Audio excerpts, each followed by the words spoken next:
तं जिनेन्द्रममलाप्रतिमां प्रबोधम् निर्वाणमार्गममलं विबुधेन्द्रवन्द्यम् संसारसागरसमुत्तरणं प्रपोतम् वक्षे समाधिशतकं प्रणिपत्य वीरम् येनात्मा बुध्यतात्मेव परत्वेनैव चापरम् अक्षयानन्दबोधाय तस्मै सिद्धात्मने नमः। जयन्ति यस्यां वदतोऽपि भारती विभूतयस्तीर्थकृतोऽप्यनीयतु शिवाय दात्रे सुगताय विष्णवे जिनाय तस्मै सकलात्मने नमः। सकल विभाव अभाव कर किया आत्म कल्याण परमानंद सुबोध में नमो सिद्ध भगवान। आत्म सिद्धि के मार्ग का जिसमें सुभग विधान उस समाधियुत तंत्र का करूं सुगम व्याख्यान। नमो सिद्ध परमात्म को अक्षय बोध स्वरूप जिनने आत्मात्म में पर जाना पर रूप जिनने आत्मात्म में पर जाना पर रूप।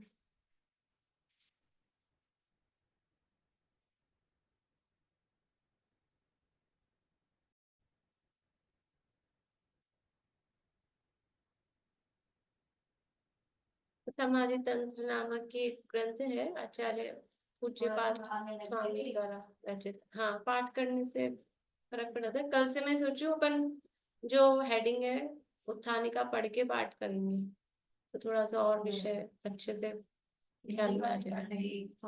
एक बार संस्कृत का हो जाए, एक दो बार थोड़ा समझ आ जाए। पर अब संस्कृत से भी आने लग गया, मतलब ऐसे पढ़ करेंगे पाठ तो फिर हिंदी का भी बोल लेंगे। यहाँ अपनी चर्चा चल रही है पूज्यपाद आचार्य आत्मा में लीनता, आत्मा का अनुभव किस प्रकार हो, वो यहाँ बता रहे हैं, उसकी विधि बता रहे हैं और किस तरह से आत्मार्थी जीव, मतलब अंतरात्मा के आधार पे बता रहे हैं अंतरात्मा क्या क्या विचार करता है, और जो अंतरात्मा नहीं भी है, बनना चाहता है, तो वो भी इसी तरह के उसके विचार चलते हैं। यहाँ जो कहा था कि आत्मा की भावना उसको निरंतर करनी चाहिए, और वो निरंतर आत्मा की भावना ही करता है, आत्मज्ञान में तो तत्पर रहता है और निरंतर उसके उपयोग में वो अपने आत्मा का कार्य, मतलब आत्मानुभव करना या मैं शुद्ध आत्मा हूँ या इस संबंध में वही उसके मुख्य रहता है, और सब काम गौण रहते हैं। गौण रहते हैं का मतलब करता नहीं है, ऐसा नहीं है। गौण रहते हैं का मतलब अंदर अंदर से उनको प्रेफरेंस नहीं है, अंदर से उनका उत्साह नहीं है, और सब में वो अतत्पर है। और आत्मज्ञान की और भावना किस प्रकार से भाता है, उसकी भावना दिखती कैसी है, बात करता है तो उसी संबंध में, तत्व के संबंध में बोलता है, तो वही पूछता है तो वही, और कुछ भी विचारों में चलता है तो भी वही अपने आत्मा के संबंधी ही उसकी बातें चलती है। और बाकी के जो काम है उसमें वो उपयोग नहीं लगाता है। तो ऐसा करके वो ज्ञान में उसका परिणमन हो जाता है, और जो अविद्या है, अज्ञानता, वो छूट जाती है। ये सब यहाँ बताया था। स्टोपदेश में भी इसी तरह का श्लोक अपन ने देखा था, तत्प्रष्टव्यम तदेष्टव्यम। इस तरह से ये पूरा हो गया था अपना। अब 54 नंबर का श्लोक है, उत्थानिका पढ़ेंगे, पेज नंबर 105 पर।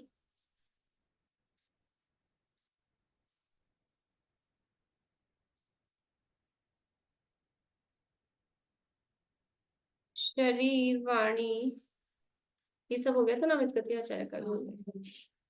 वाणी शरीर से भिन्न आत्मा का असंभव होने से उसके विषय में बोलना, पूछताछ करना इत्यादि योग्य नहीं है, ऐसा कहने वाले के प्रति कहते हैं।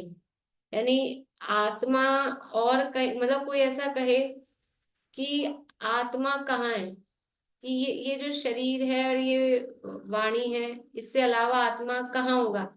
कल हम कहीं गए थे, तो एक बच्चा था, पढ़ता होगा पाठशाला में, तो किताब लेके बैठा था, कुछ बालबोर्ड टाइप की थी, मतलब घर की होगी, अपनी वाली तो नहीं थी। तो बोल, मतलब जीव अजीव के बारे में वो पढ़ रहा था, तो अपने पापा को बता रहा था कि ए, जो ये क्या उल्टा बोल रहा था, मतलब उसके शब्द क्या थे, वो ऐसा बोल रहा था कि ये, मतलब ये तो जीव है और अजीब तो अपन है। ऐसे, भाई आत्मा तो जीव है और अपन तो अजीब है। हाँ, ऐसे बोल रहा था, आत्मा तो जीव है और अपन तो अजीब है। अब मैं वहीं बैठी थी तो रहा नहीं गया मुझसे। मैंने कहा ऐसा उल्टा कैसे बोल रहा है, अब उल्टा ही पढ़ लेगा, बचपन में ही उल्टा सीख लेगा।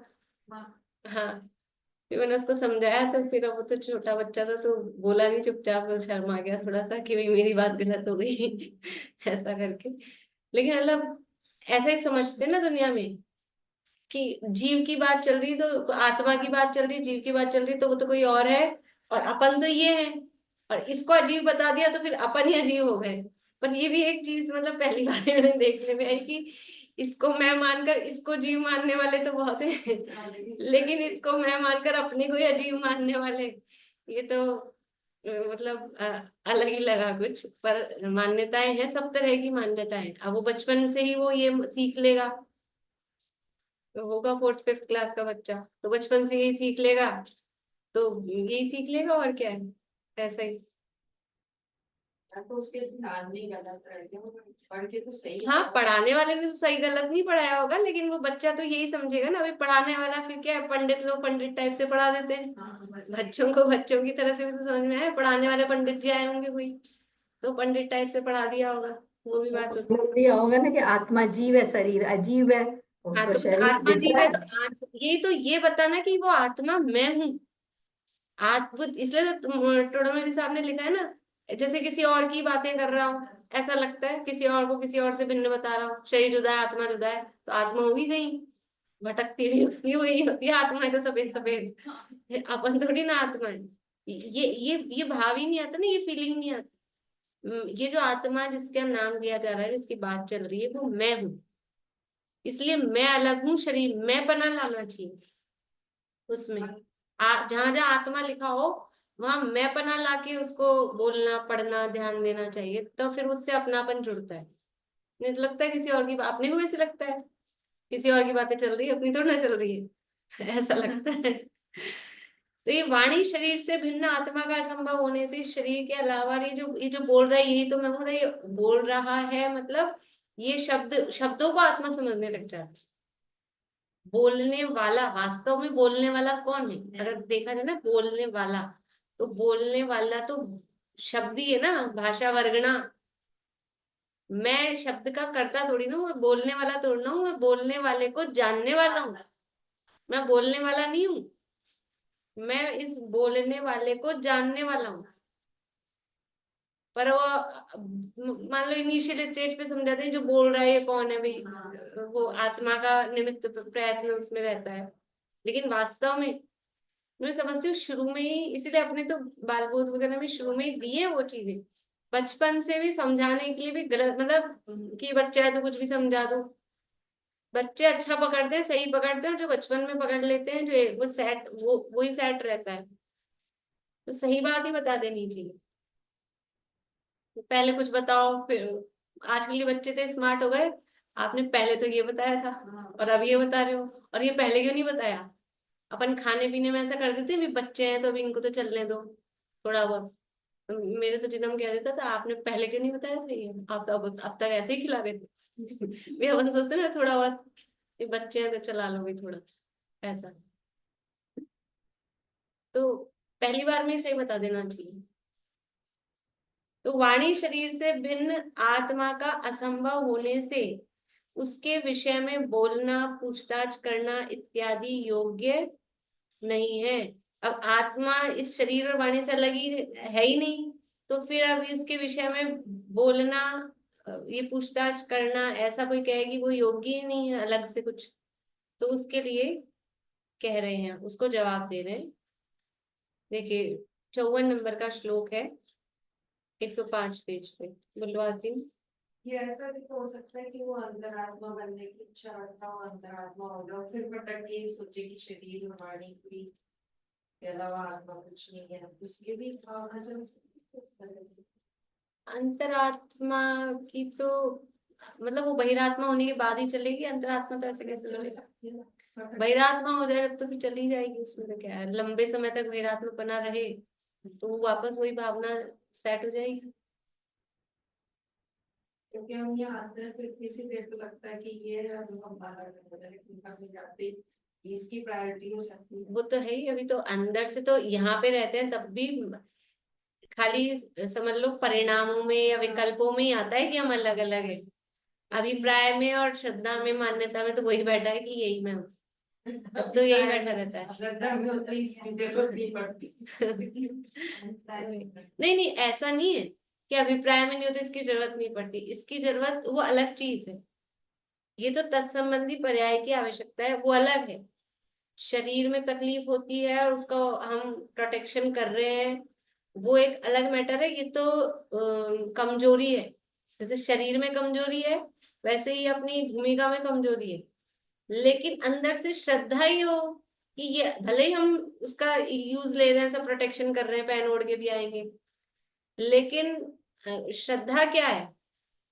अभी तो श्रद्धा में ये यही मैं हूँ ऐसा मानते हैं। और वहां श्रद्धा सम्यक दृष्टि होगा तो वो मास्क नहीं लगाएगा, वो स्वेटर नहीं पहनेगा। ऐसा थोड़ी ना ठंड पड़ जाएगी तो सम्यक दृष्टि था वो तो बनियान में घूमेगा, ऐसा थोड़ी ना होगा। पहनेगा ओढ़ेगा, उसमें क्या है। जब तक मुनि नहीं बनेगा तब तक सब करेगा अपनी भूमिका के हिसाब से।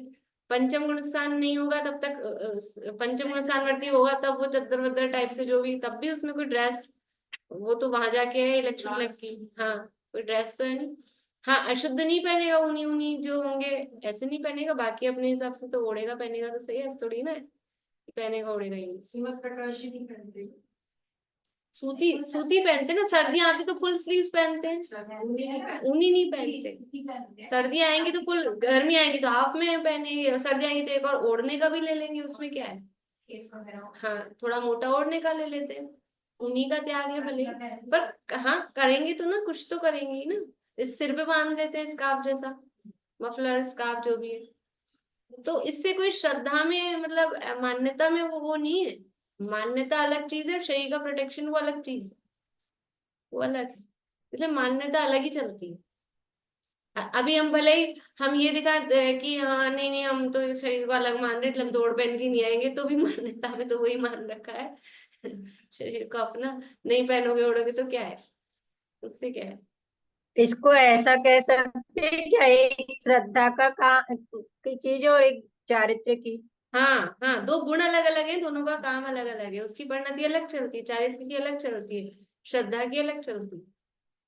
वो दोनों की सिमिलैरिटी मुनि दशा में जाके दिखती है फिर थोड़ी सी, यहाँ चौथे गुण स्थान में नहीं दिखेगी। श्रद्धा इसलिए सम्यक दर्शन को नींव कहा, जड़ कहा, बीज कहा, क्योंकि वो चौथे गुणस्थान वाला जो है अभी सम्यक दर्शन वो दिखता नहीं है। और फिर वो जब मुनि दशा आती है, चारित्र आ रहा है बाहर में साथ साथ में, तब जाके वो दिखता है। इसलिए चारित्रम खलु धम्मो कहा, क्योंकि वो दिख रहा है बाहर में। और वास्तव में वो जो दिख रहा है वो चारित्र नहीं है। जो दिखता है वो तो शरीर की क्रिया हुआ है, चारित्र तो अंदर की चीज है। लेकिन उसको भी व्यवहार से चारित्र कहा जाता है, उसके माध्यम से चारित्र की पहचान होती है। बाहर में जो क्रियाएं, 28 गुणों का पालन और ये सब दिख रहा है, वो बाहर का है। अगर अंदर से नहीं होगी और बाहर से करेंगे तो वो तो कुछ ना कुछ तो गड़बड़ होगी या खींचतान होगी। खींचतान होती, परिणाम बराबर उतने नहीं होते ना। आप भूमिका कम है, निचली भूमिका धारण करके मतलब परिणाम तो निचली भूमिका के और बाहर में क्रियाएं ऊंची भूमिका की कर रहे हैं, तो वो एक्स्ट्रा उसके लिए पावर लगानी पड़ेगी। एक्स्ट्रा पावर लगानी पड़ेगी तो आपके परिणाम स्थिर रह ही नहीं सकते। जो काम सहजता में होता है, जैसी मतलब अपन करते हैं सहजता में, अपन जैसा रोज खाना खाते हैं और उसी खाने को खाने वाला है मतलब अपने जैसा, तो अपने को जो बाहर पड़ता है। और अपन जैसा खाते हैं उससे एक कदम भी ऊंचा वाला आ जाता है। तो देखो अपने ये उसमें खींचतान कर लेते हैं, करते नहीं है क्या अपन? करते हैं, चौके लगाए कि नहीं? लेकिन लगाए तो फिर थोड़ा सा जोड़ तो, मतलब एक तो रूटीन में अपन करते हैं, कैसे भी फर्क तो पड़ता ही है ना। ये है भूमिका की। दशलक्षणी में लगाए तो शुरू के 2-3 दिन तो बहुत एक्स्ट्रा पावर लगानी पड़ी। हाँ, फिर वो हाँ, तो फिर वो 2-3 दिन में एडजस्ट फिर होगा। अभी 2-3 दिन लगा तो बहुत आसानी से लगा। भाई साहब का चलिए जोरदार बोलते नहीं हैं। रहता है, आ सकते हैं महाराज जी। पढ़ करते हैं अपन पाठ। हाँ कर। अब यहाँ लगाएंगे 2 दिन वो आएंगे पावन सागर विजय वाला में संभावना है। शरीरे वाचि चात्मानं, शरीरे वाचि चात्मानं, शरीरे वाची च आत्मानम है, लेकिन फिर वो च आत्मानम अलग भी बोल सकते हैं, पर बोल के देखते हैं, अलग से बोल के देखते हैं। वैसे समझ में आएगा। शरीरे वाची च आत्मानम, शरीरे वाचि चात्मानं, च पे फिर बहुत ज्यादा देर नहीं रुकना, नहीं तो वो बढ़ जाएगा ना शब्द, इसलिए। संधत्ते वाक् शरीरयोः, संधत्ते वाक् शरीरयोः, शरीरे वाचि चात्मानं, संधत्ते वाक् शरीरयोः, शरीरे वाचि चात्मानं, संधत्ते वाक् शरीरयोः, भ्रान्तो भ्रान्तः पुनस्तत्त्वम्, भ्रान्तो भ्रान्तः पुनस्तत्त्वम्, पृथगेषां निबुध्यते, प्रत्ययेषां निबुध्यते, शरीरे वाचि चात्मानं, संधत्ते वाक् शरीरयोः, शरीरे वाचि चात्मानं, संधत्ते वाक् शरीरयोः, भ्रान्तो भ्रान्तः पुनस्तत्त्वम्, पृथगेषां निबुध्यते, भ्रान्तो भ्रान्तः पुनस्तत्त्वम्, प्रत्ययेषां निबुध्यते, शरीरे वाचि च आत्मानं संधत्ते। शरीरे, शरीरे यानी शरीर, शरीर में, शरीर है ना, में आएगा, और वाची यानी वचन में, च यानी और, आत्मानम यानी आत्मा, संधत्ते, संधत्ते का मतलब है उसमें संदेह, संदिग्ध वाला संधत्ते भ्रांति के अर्थ में है। संधत्ते वाक् शरीर योग, संधत्ते नहीं, आरोपण करता है। संधत्ते मतलब धरता है उसको, आरोपित करता है, संधत्ते। वाक यानी वचन और शरीरियो यानी शरीर। वचन और शरीर में संधत्ते आत्मानम, वाक शरीरियो आत्मानम संधत्ते।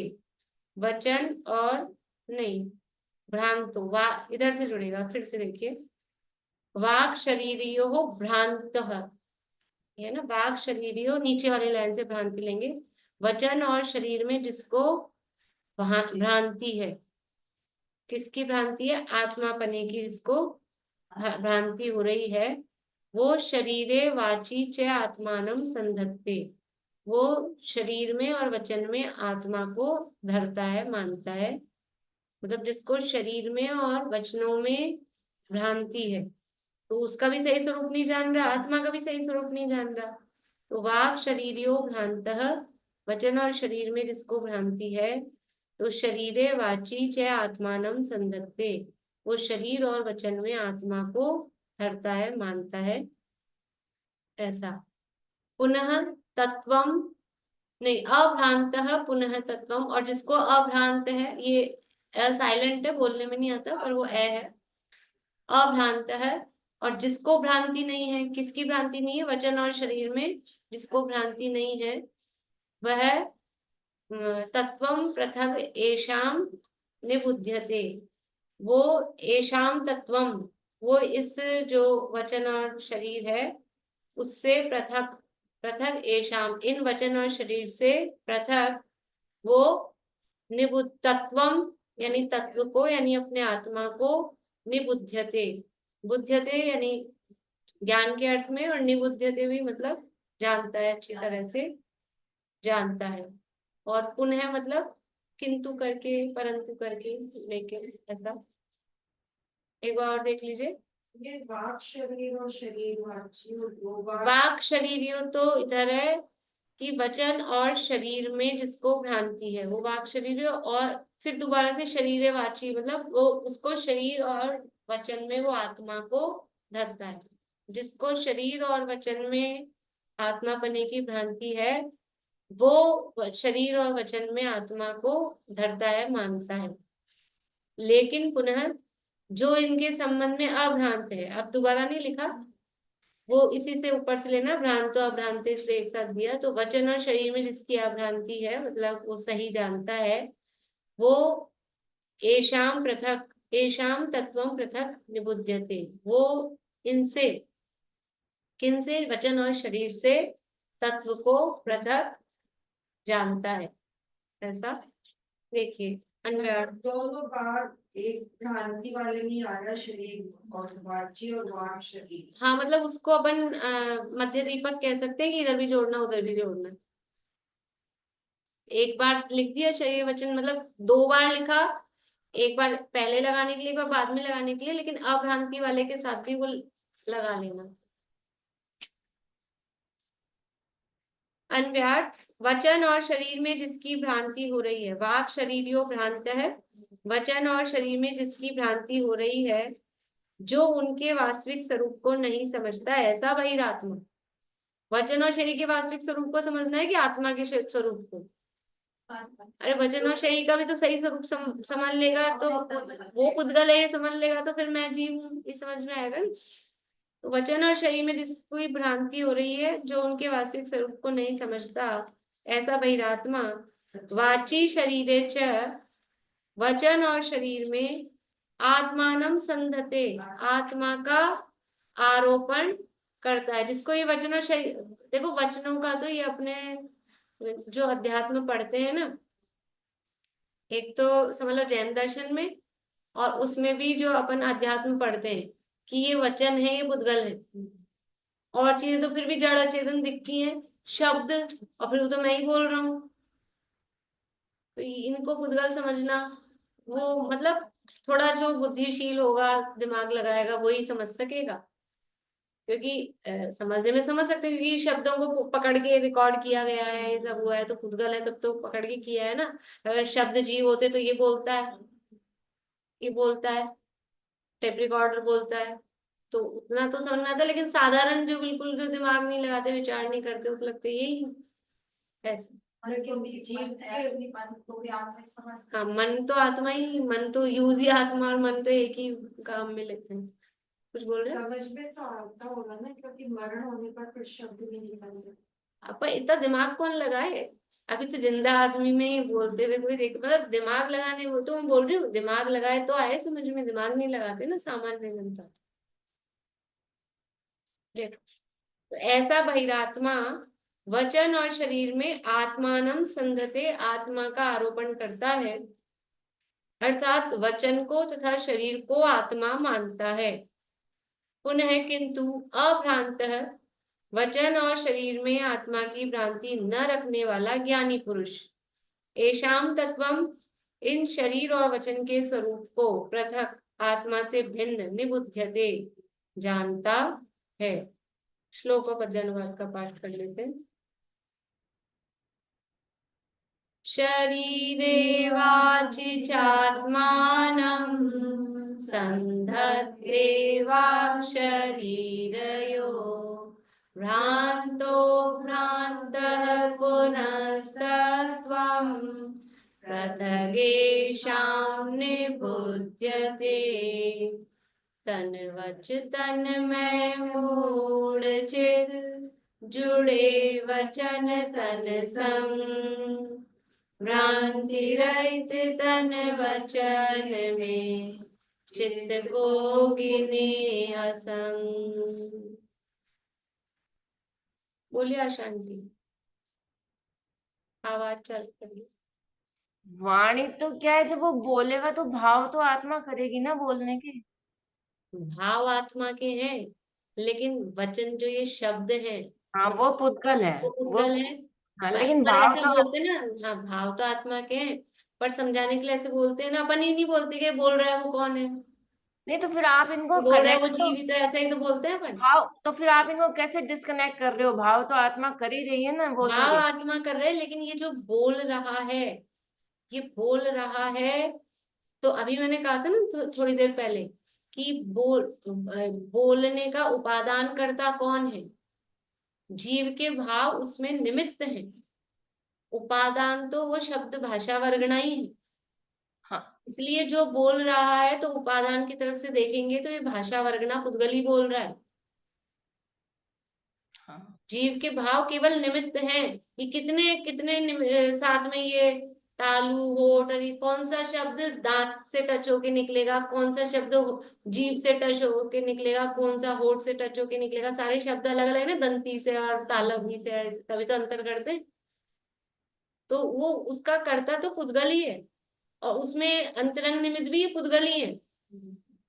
और जीव के भाव अपने भावों के हिसाब से तो कहाँ बोलना चाहते हैं, कुछ निकलता है, कुछ बिल्कुल ही बहुत दूर के ही हैं, अपने तो दूर वाले ही निमित्त हैं। पर फिर भी मोस्टली अपन जो बोलना चाहते हैं वही बोलते हैं ना, भाव तो बोलते हैं अपने ही होते हैं ना। हाँ, तो वो निमित्त ही है, निमित्त ही है, इसलिए यही तो चक्कर है। ये पीछे स्टोपदेश में इसमें आया था श्लोक कि शरीर को आत्मा मान रहा है, इसमें इसकी भी गलती नहीं बेचारे की ज्यादा। क्यों नहीं गलती? ये निमित्त निमित्त संबंध इतने हैं, इतने घने निमित्त नैमित्तिक संबंध है कि जैसा होता है वैसे वो शरीर उस हिसाब से परिणमित होता रहता है। लगता है यही तो हूँ और मैं ही करता हूँ। ये कर्ता बनने का, अज्ञानता का असली कारण तो निमित्त निमित्तिक संबंधों को नहीं जानना। इसीलिए इसको मोक्ष मार्ग में अनिवार्य कोर्स कहा है, निमित्त उपादान निमित्त निमित्तिक को समझना। ये समझ ले तो कर्ता बनेगा भूत उतरे थोड़ा सा दिमाग में से। अब इसमें अपन जो बोलेंगे भाव आत्मा कर रहा है या इन भावों को जान रहा है। अब वो इसमें क्या है, दोनों अज्ञानी की तरफ से लगाएंगे तो कर्ता भी कहेंगे। अब अपेक्षा करते हैं, इनका प्रश्न है कि आत्मा इन भावों को कर रहा है कि जान रहा है, तो कर्ता भी कहेंगे अपेक्षाकृत, और परम शुद्ध निश्चय से देखेंगे तो जान रहा है भावों को, लेकिन कहीं कहीं कर्ता भी है। अपन ने द्रव्य संग्रह में गाथा पढ़ी है, द्रव्य संग्रह में बोलो कर्ता की गाथा। पुग्गल कम्मादीनम कत्ता दुर्निश्चय दो चेदन ब्रह्मणादा नया स्वभाव आना। तो चैतन्य भावों का करता है। और कौन से नय से? निश्चय नय से। कौन से निश्चय नय से? अशुद्ध निश्चय नय से। लेकिन शुद्ध नय से यानी परम शुद्ध निश्चय नय से तो वो अपने शुद्ध भावों का ही करता। पर ये जो चेतन चेतन भाव मतलब ये मोहराग्वेश के भाव, ये चेतन भाव है, जीव में होते हैं ना। समय सार में पुद्गल का भी कहा है, अब अपेक्षा प्रयोजन देख के वो जो आपकी इशिका है, वो क्या नाम है आपके बेटे और बहुओं का? शिखा और दिशिका, दीपांशु। हिमांशु और दीपांशु। नहीं, बहु बहु। बड़े वाले का हिमांशु स्वाति और छोटे वाले का दीपांशु शिखा। तो वो शिखा की लड़की है कि हिमांशु दीपांशु जो भी है उनकी लड़की है? किन की लड़की है? यहाँ आप कहोगे उसकी है बेटे का नाम लेके, और वहां नानी की जाएगी तो शिखा की लड़की है। तो शिखा की ही इनकी है? किन की है कि अपेक्षाकृत कथन होगा। और जब यहाँ आपके सामने हमारे सामने तो आपकी पोती है, फिर नाम मम्मी का नाम भी पूछना पड़ा, पापा का नाम भी पूछना पड़ा, हम तो आपके नाम से ही कहेंगे कि आपकी पोती है। अपेक्षाकृत कथन है, वो आपकी पोती है कि उनकी लड़की है कि इनकी लड़की के है कौन? ऐसे ही अपेक्षाकृत। राग किसका है? 4 अपेक्षाएं अपन ने द्रव्य संग्रह में चला था ये, 4 अपेक्षाओं से। जीव का है, पुद्गल का है, दोनों का है और दोनों का ही नहीं है, किसका है? ऐसा ये उदाहरण दिया था पुत्र का ही, उसमें उदाहरण समय सार में भी उसी का उदाहरण दिया है कि वो पुत्र किसका है, माता का है, पिता का है, दोनों का है कि दोनों का ही नहीं है। पुत्र पुत्र है, उसकी खुद की है, एग्जिस्टेंस नहीं है खुद का कोई। देखो आगे टीका पढ़ते हैं। मतलब एक व्यक्ति कुछ भी बात बोलेगा उसको गलत सिद्ध करके दूसरी बात रख सकते हैं। देखो गलत सिद्ध करके मतलब खोटे अभिप्राय से गलत सिद्ध करना, उसके लिए अनेकांत का प्रयोग नहीं है। पर सम्यक अभिप्राय से, ये अनेकांत है इसका नाम, तो अपने सम्यक अभिप्राय से और वस्तु स्वरूप की सिद्धि के लिए इसका प्रयोग किया जाता है। किसी को भी कुछ भी गलत, भाई हाँ ये भी है ये भी है तो बेवकूफ बनाना है, गलत सिद्ध करना, वो उसका प्रयोजन नहीं है।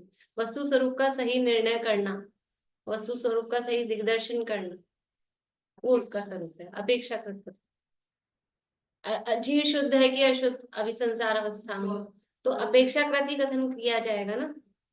अशुद्ध भी कहेंगे मतलब टाइम पे, और शुद्ध भी कहेंगे। जब शुद्ध ही मान के बैठ गया, निश्चय का अतिरेक कर चल रहा है, तो कहेंगे अभी अशुद्धि को, अगर शुद्ध ही है तो फिर दूर साफ किसको करना है? और अगर शुद्ध नहीं मानेगा, अशुद्ध ही मानेगा, तो फिर साफ कैसे करेगा? इसलिए दोनों का बैलेंस और सही समझ होनी चाहिए।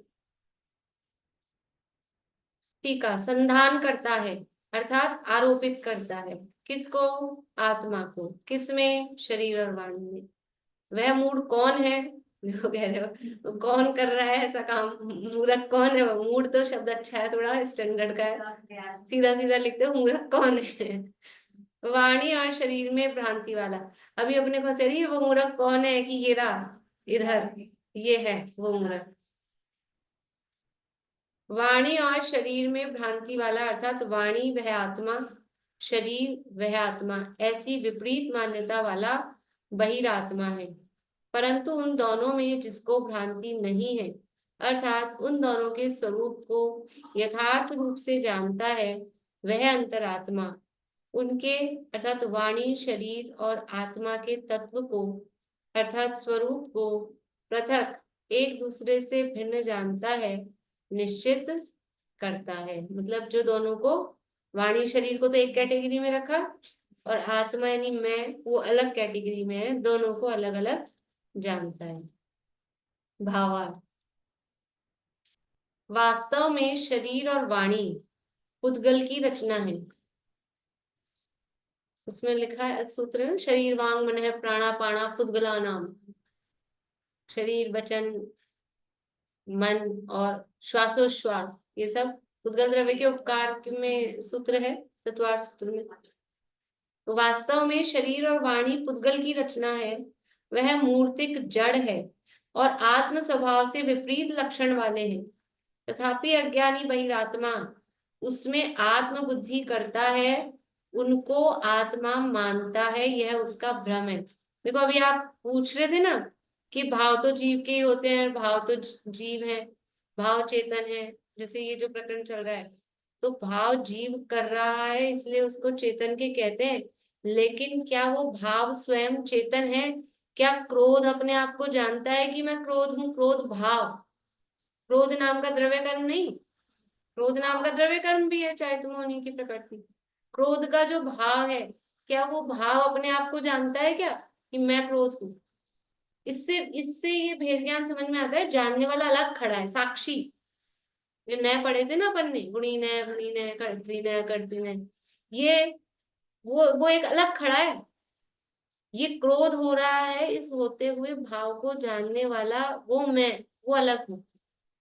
क्रोध अपने, जैसे ये उंगली अपने आप को नहीं जानती कि मैं उंगली हूँ, सेम टू सेम वैसे के वैसे ही ये क्रोध का, मान का, राग का, द्वेष का, ये भाव अपने आप को जानते हैं क्या?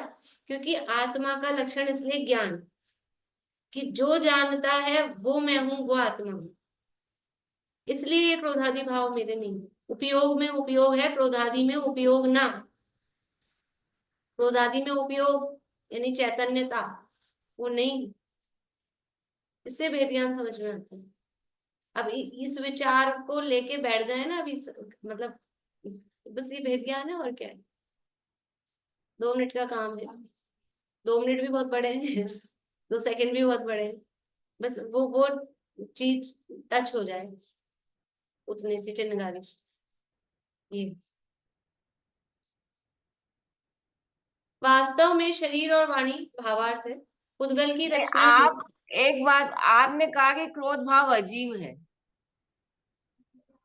मतलब क्रोध भाव अपने आप को नहीं जानता, वो अजीब है। लेकिन उसको करने वाला तो जीव है ना, उसको मतलब उसका करता, उसका मतलब जीव का क्या है उसमें, फिर बताओ आप।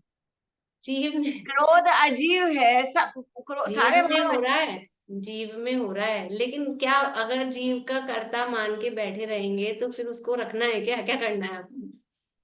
नहीं, वो ठीक है, वो जीव गलत है, वो गलत भाव है, सब कुछ गलत है, लेकिन करने वाला तो जीव ही, गलती तो जीव की है हाँ, ना। जीव की गलती ना, तो अभी पहले हमने वो सिद्ध कर दिया था कि जीव की गलती हमने हाँ की थी, कि चेतन जीव अपने चेतन भावों का करता है, तो है जीव की गलती है। लेकिन फिर भी वो जीव का स्वरूप नहीं है, वो जीव नहीं है, जीव की गलती है लेकिन वो जीव नहीं। जैसे फुंसी शरीर में हुई, शरीर में हुई है, लेकिन वो शरीर का स्वरूप नहीं है, शरीर का विकार है। जैसे वो जीव की गलती है ना, वैसे फोड़ी फुंसी होना ये शरीर का विकार है। कोई गांठ हो गई है, सिस्ट हो गई है, वो शरीर का स्वरूप नहीं है, वो शरीर का विकार है, वो हाँ, शरीर तो वही नहीं तो है। ऐसे आत्मा ही के क्रोधादि भाव हो गए ना वो। भाव आत्मा में हो रहे हैं, उनका कर्ता आत्मा कहो, उपादान रूप से आत्मा में उत्पन्न हुए हैं, लेकिन आत्मा का स्वरूप नहीं है, आत्मा नहीं हाँ, स्वरूप नहीं है आत्मा का, ये बात सही है, लेकिन करता करता तो है ना आत्मा, उसको कर है। तो रही ना। करता है अशुद्ध नय से, निश्चय नय से नहीं है, अशुद्ध निश्चय नय से। अशुद्ध नय निश्चय नय का वेटेज कितना, नयों का वेटेज भी अपने को पता होना चाहिए। कौन कह रहा है ये बात, उसकी वेटेज उतनी होनी चाहिए। वो परम शुद्ध निश्चय नय के आगे सब फेल हो जाते हैं। लेकिन इस भूमिका में तो देखो, अभी अपन लोग हैं उसमें तो हम ऐसा कर ही रहे हैं ना, इस तरह से हम विभाग कर कर रहे ही रहे हैं, हैं सारे लेकिन टाइम। करते हुए भी जब तक इतना अपने को पढ़ने के अकर्ता, बाद भी। अकर्ता नहीं मानेंगे, उससे भिन्न नहीं मानेंगे, तो फिर भिन्न होंगे कैसे? भिन्न भी तो देखना पड़ेगा ना। 1 मिनट विनीता आंटी की सुन लेते हैं। बोलिए विनीता आंटी, टाइम हो गया पर अपने। मैं आपसे ये कह रही, मोक्षमा प्रकाशक जो है सातवें अधिकार में खुला लिखा तो है चिद विकार है, रागति भाव चिद विकार है। वो तो ये भी नहीं आपने पास से नहीं कह रही, किताब में लिखा है बाकायदा चिद विकार। चिद विकार विकार भी चैतन्य अपना के ही है, विकार है। विकार अपना नहीं मानेंगे तो निकलेगा कैसे? विकार भी अपना है लेकिन चिद विकार अर्थात चेतना में विकार के रूप में है। ये बात इनको इसी हाँ तरह तो समझ में नहीं आ रही। हाँ, और कुछ चैतन्य नहीं। के विकार है। जैसे हाँ शरीर का विकार है ना, कौन सी शरीर में हुई है, अलग से लाके चिपकाई नहीं है, हाँ। कहीं नहीं। वैसे ये चैतन्य के विकार है, फोड़े फुंसी जैसे हैं, हुए हैं लेकिन उसका स्वरूप नहीं है, इसलिए। और वो अभी अभी इस बात से समझ में आया ना कि उसमें ज्ञान नहीं है, भले ध्यान ही नहीं। आत्मा में हुआ हो, लेकिन वो ज्ञान से खाली है, हाँ, ये इसलिए वो बात सही। जीव नहीं। और जो चलो, आनंद सुख प्रकट होता है तो वो सुख खुद तो जान नहीं रहा है, उसको जानने तक कुछ वो सुख को ज्ञान जान रहा है ना, सुख खुद को नहीं जान रहा, इसलिए इस अपेक्षा से बाकी के सारे गुण अचेतन कहे जाते हैं, ज्ञान गुण के अलावा। इसलिए ये अपने आलाप पद्धति ग्रंथ है, वहाँ दोनों धर्म सिद्ध किए, चेतन धर्म भी अचेतन धर्म भी, ज्ञान के अलावा और सारे गुण, पर वो विवक्षा अलग है। और फिर यहाँ तो अगर आप ये वाली अपेक्षा लगाओगे कि सुख भी अपने आप को नहीं जान रहा, लेकिन सुख गुण आत्मा में है, वो सदा है, ये क्रोधादि भाव सदा नहीं रहते, इसलिए फिर दूसरी तर्क से उसको भिन्न मत स्टेज करेंगे। अलग हो जाएगी। हाँ, फिर दूसरे तर्क से भिन्न करेंगे। चलिए, समय हो गया, फिर ये भावार्थ पूरा और ये विशेष स्पष्टीकरण अपन कल करेंगे। पूरा करेंगे। ज्योति, हाँ, ये कल पूजा कहाँ पे है? तोड़न स्मारक में नहीं है क्या? बड़ा मंदिर नहीं, में है? बड़े मंदिर में, बड़े मंदिर में सुबह की पूजा? सुबह का कार्यक्रम बड़े मंदिर में, शाम का कार्यक्रम स्मारक में। ओके ओके, ठीक है। ठीक। तो कल क्लास नहीं है क्या? नहीं नहीं, क्लास है, क्लास। कल क्या विशेष बात बोलिए है? मीना चाची। कल तो मैडम ये विपिन जी का प्रवचन होगा ना बड़ा मंदिर में। हाँ, तो वो तो सुबह है ना, अपनी तो क्लास शाम हाँ को होगी। हाँ, विपिन नहीं जी वो, का, हाँ कल बोल रहे थे वो आज हाँ, विपिन जी का प्रवचन है, पूजन है, फिर विपिन बड़े जी का मंदिर में। प्रवचन है, फिर थोड़ा कोई हाँ और कार्यक्रम भी है। सुबह बड़ा मंदिर में प्रोग्राम है। हाँ, चलिए, जिनवाणी से।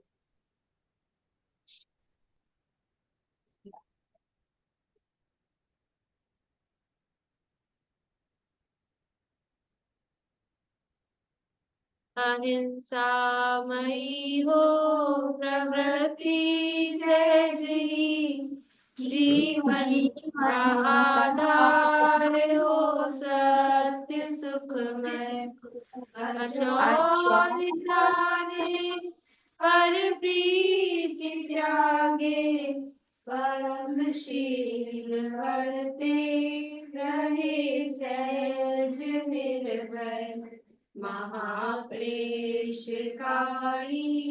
है आरंभ परिग्रह, उसे छोड़ लग जाए निज साधना में, धुल जाए सब मेल समता की धारा, से बढ़ते जाए सुआराधना में, होवे जितेंद्रिय परम तृप्त निज में, एकाग्रता हो परम मग्नता हो, साक्षात साधन मुक्ति का सुखमय, निर्दोष चारित्र जयवंत वर्ते, सर्वज्ञ शासन जयवंत वर्ते, निर्ग्रंथ शासन जयवंत वर्ते।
जय श्री कृष्ण। बस।